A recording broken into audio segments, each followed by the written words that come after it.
So today we're going to finish 9-2. We are going to find the sum of a finite arithmetic sequence. So arithmetic had a common difference or sum, yes? Why is finite? Why is that? Why did I stress that word? It's not infinite. It's not infinite. But why couldn't we find the sum of an infinite arithmetic sequence? Because they go forever. It goes forever. It doesn't stop. It doesn't truncate down to one number. It just keeps going, right? So I cannot find the sum of an infinite arithmetic sequence, but I could find the partial sum, correct? Yes. Okay, or I could find the sum of finite. What it means when it says partial sum is they give you something infinite, but they only want part of it to add up. Make sense? So when they ask you to find the partial sum, it's the same thing as finding the finite sum, because you can make anything infinite finite just by cutting it off. But could I make something finite infinite? No. Okay, so the equation is S sub n, meaning the sum of that many terms, of n terms, is the number of terms being added up divided by 2 times the first term in that sequence plus the last term in that sequence. Have I told you the story of little Gaussen when he had his tutor and his tutor didn't want to deal with him? No. I know, you don't listen, ever, just like my kids.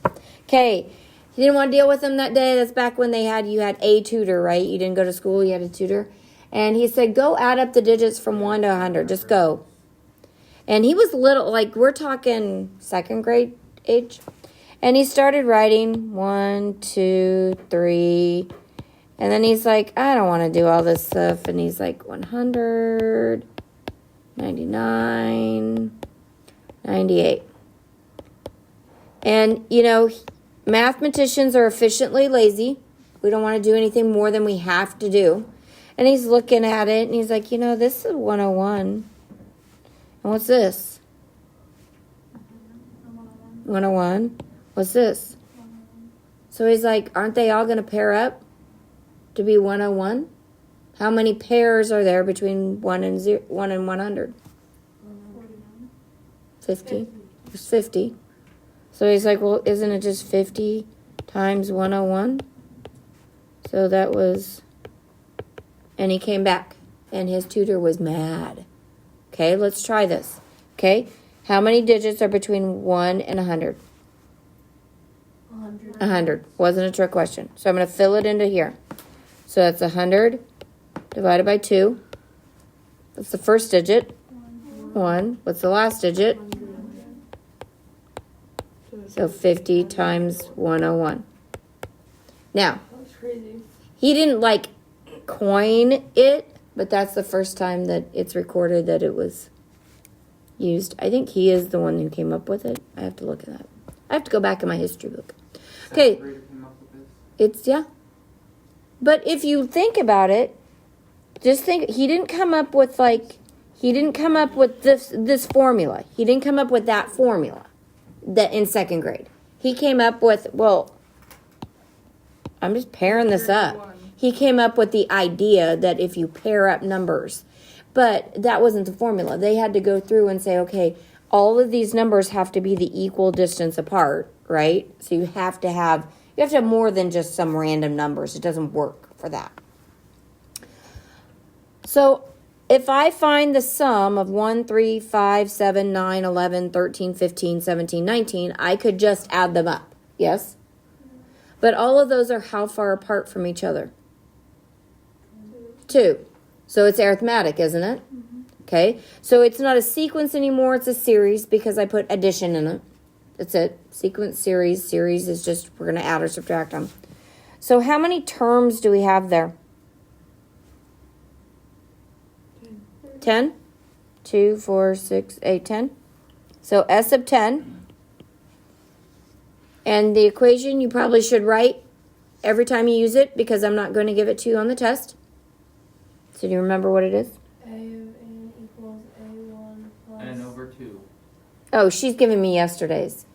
A sub n. You need to say the sub. Oh, sub Be- n uh-huh. equals a sub 1 plus n minus 1 d. Yes. Okay, so today's is S sub n Over n over 2 times a sub 1 plus a sub n. Okay, so that's your goal today is by the end of your homework assignment, you know that. You will be using the one from yesterday too, so you won't be allowed to forget it. Okay, so what is n? 10, because we're adding up 10 terms. What is the a sub 1 1, plus what's a sub n? 19. So I think I get 5 times 20, which would be 100. 100. Now, if you were to add this up, if I didn't tell you this equation and if you were to add them up, would you have said 1 and 19 was 20? Yes. You would have grouped them, wouldn't you? Yeah. And you would have noticed, oh, they all add up to 20, and you would have taken 5 times 20. Okay, you didn't have to have that formula, but is the formula nicer? Yes. Yes. So if it is arithmetic and it is finite, use the formula. Next one is 50-50. Okay, so the sum of the integers between, yes, because we just did it. Yeah. Okay, So skip. skip. Okay, write the summation notation. Oh, we gotta remember what summation notation is. Do you guys remember the sigma? Sigma. This symbol is a sigma. It means sum. I hate that thing. I have to do stupid Okay, sideways math. so it will either say find the sum or write in sigma notation, write in summation notation, or it will just give you that. Jaden, is your phone on your lap and you keep trying to look at it? Okay, you keep looking down like your phone's in your lap. I'm picking off my nails right now. Oh, well, you quit that. Okay, so when we do sigma notation or summation notation, so summation notation is the same as sigma notation. Same thing. We take the sigma and we write our a sub 1 plus n minus 1 d. If it's arithmetic or if it's geometric, you put the geometric formula in there, which we will go over tomorrow. No, Thursday.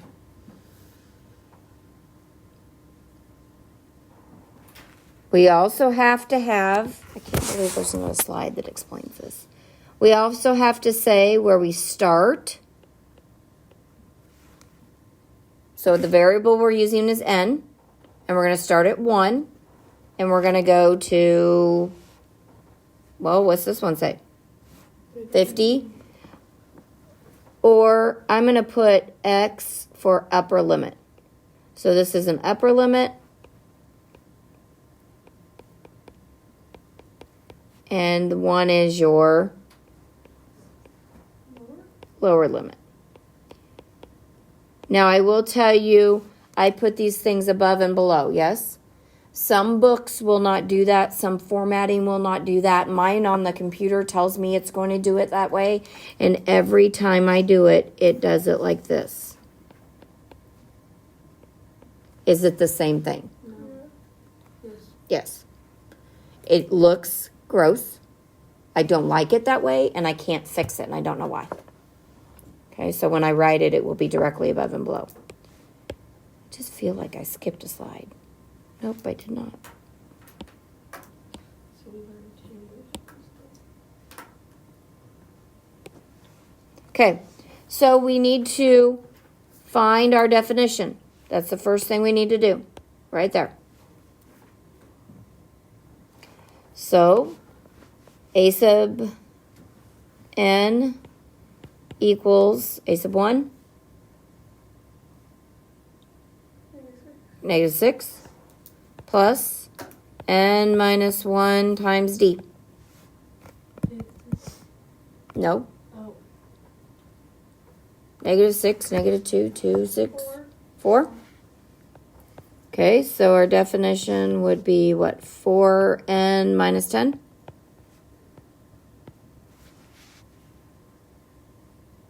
So I need to make my sigma. I put my definition that I wrote. I will tell you the book uses I instead of N. It doesn't matter. I'm just going to write it so you can see it.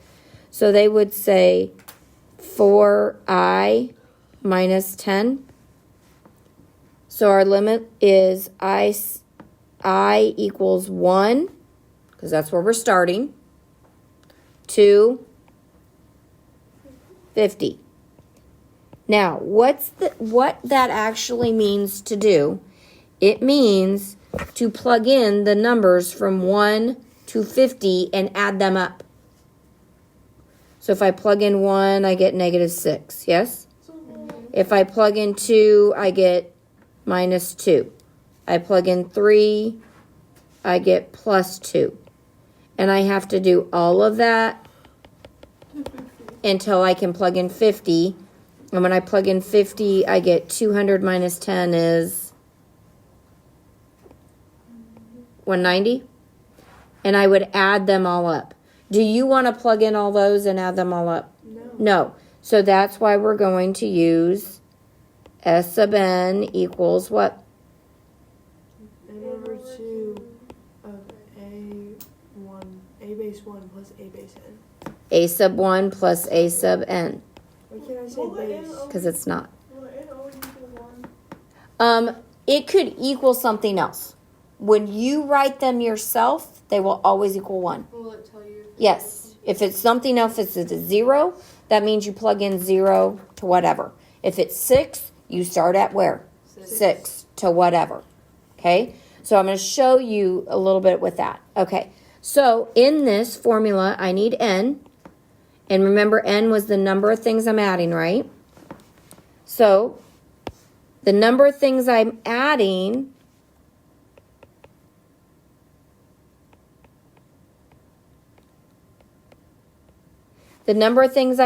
is you take the upper minus the lower plus 1. So you get what? 50. If you start at 1, it's always the upper limit. But are you always going to start at 1? No.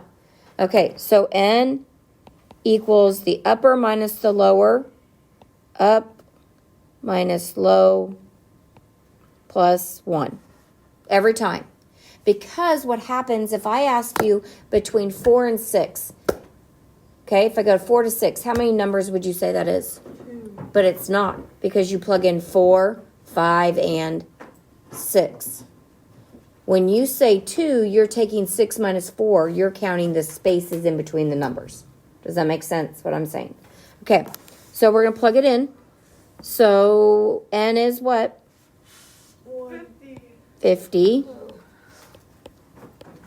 over 2.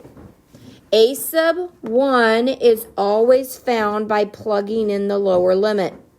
Always. So 4 times 1 minus 10 is -6. A sub n is always found by plugging in the upper limit. So 4 times 50 is 200 minus 10 is? So plus 190. So we have 25 times 184.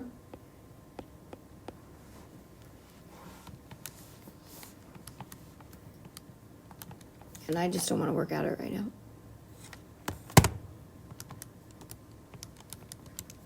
Is 4,600. And you would just do that multiplication. Not bad, right? Okay. Now, you guys were asking me, well, does it always start here or whatever? So, I'm going to have the sum, and I'm reading it I'm writing it how you read it. Okay?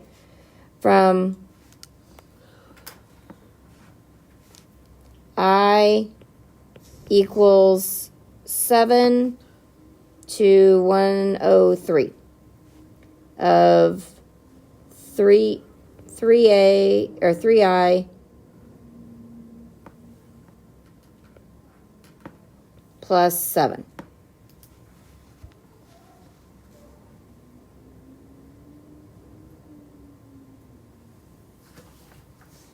Okay, so I'm going to use my sum of a finite, but I have to find everything. So n is the upper minus the lower plus 1. So basically 103 minus 6, right? Is that 97? Okay, so n is what? 97. So I have 97 over 2 times a sub 1 is always found by plugging in what? The lower. The lower limit. So 3 times 7, 28. well, 21 plus 7 is 28. Wait, how do you find the number? You said I plugged in 7. Is that what you needed? oh, okay, I see that. Yeah. Okay. So now, how do I find a sub n? You fucked up. You plug in the upper limit. So 103 times 3 would be 309. Plus 7 would be 316. so I have 97 over 2 times 443, right? 443, yes. Okay. Still don't have a calculator because I'm mean, right? Does 2 go into 344? Yes. I never divide it unless I have to, if it's not going in there evenly. Wait. Okay. So that'd be what? 172? Wait, how'd you get 316? You got 309 by. 103 times 3 plus 7. So then 97 times 172 is 16,684.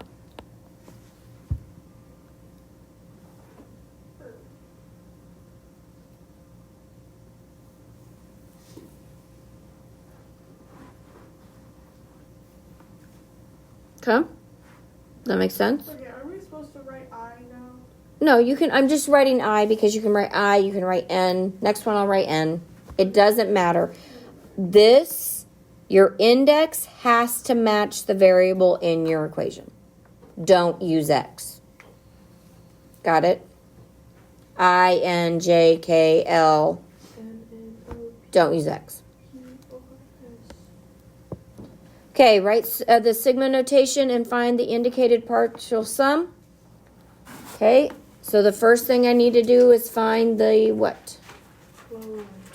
Difference. The difference, the equation, right? So what's my difference? Negative 5. -5. Okay, so write your definition.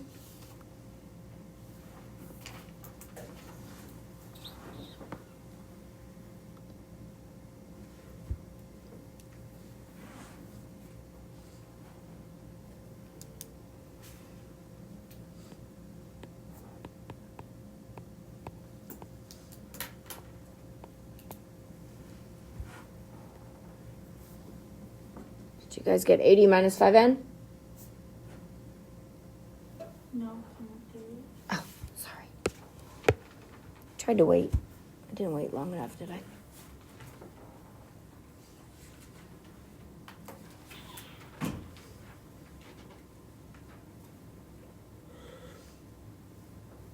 Oh my goodness. Yes. Okay. So I take the 80 minus 5n and not erase it. And put it in front of a what? Sigma. You guys want to use n or you want to use I? N. N. So I have 80, what? How'd you get 80? Because it would be 75 plus n minus 1 times negative 5. So it'd be negative 5n, and a negative would be a positive. Oh, so it'd be plugging in the original equation to get 80.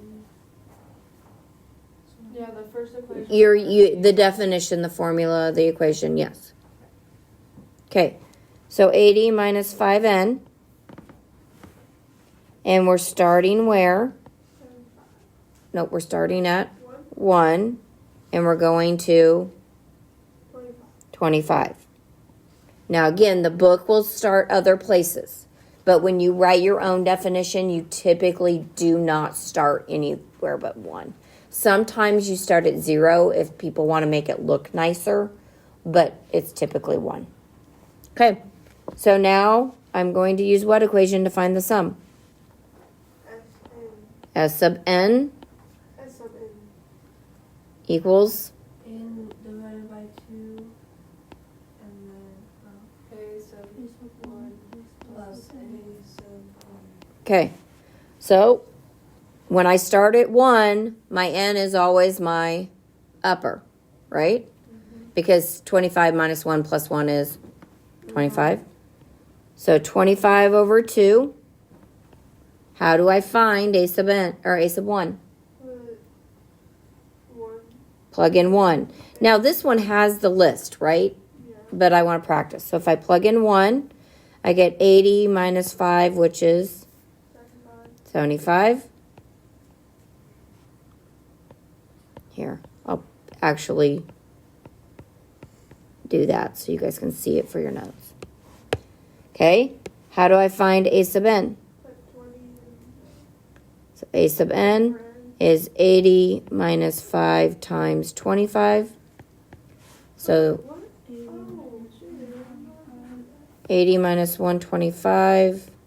So it'll be 545 negative. And so it's not plus anymore. Why is it minus? Right. So that gives me 30. Does 2 go into 30? Yes. So it's going to be 25 times 15. So let's multiply that. It'd be 250, and that'd be 5 and 2 and 1 and 5 and 7 and 3. I got 375. You guys tell me what you get.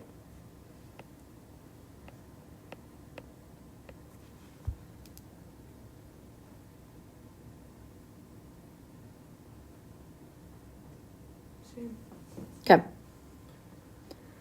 that very hard? No. Legitimately, on your test, I give you a list of numbers.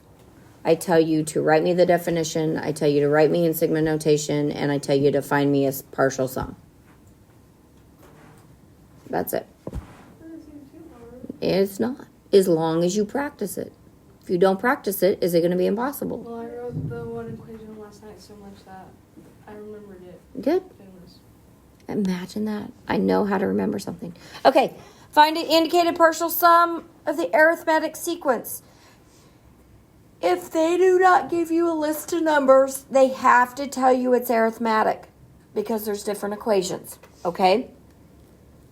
Unless you have to figure it out. Sometimes you can figure it out yourself, I guess. Okay. So this one's all written out for us. We don't have to do anything for it. So we're just going to use what formula? S of n equals n over 2 a sub 1 plus a sub n. Okay, look at you guys. So monotone. Okay, so what is n? 1. No, 100. 100. N is how many things you are adding in. From 1 to 100 is a 100. 100. Over 2. What is a sub 1? 1, 2. 2. How do you find a sub 1? Put in or 1 in for n. You put 1 in for n. So it is 2. What is a sub n? 200 because you put in what? 100 in for n. Okay, so plus 200. So I think that gives me 50 times 202. Which I think would be, 10,100. wouldn't it be 100,000?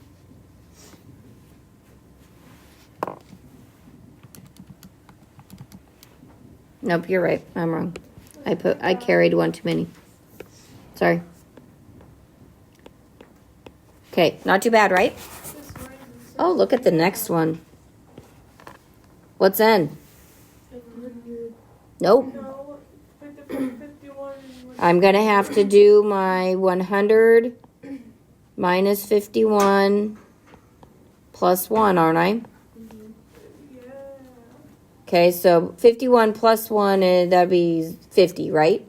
So it's 50. So it's 50 over 2. 25. How do I get a sub 1? Put 50 in for in. Well, 51. 51, what did I say? So I think that's 357 plus, 700. Wait, no, oh yes, yeah. 700. It's solved. So I get 7,501. So I get 25 times 1057. Okay, what about these? What do you think I do with these two? You subtract. You do them both and then subtract? Yes, exactly. Do them both and then subtract them? Yep. And that's all I got for you guys. Yay. Okay, segment notation isn't going to be too hard, is it?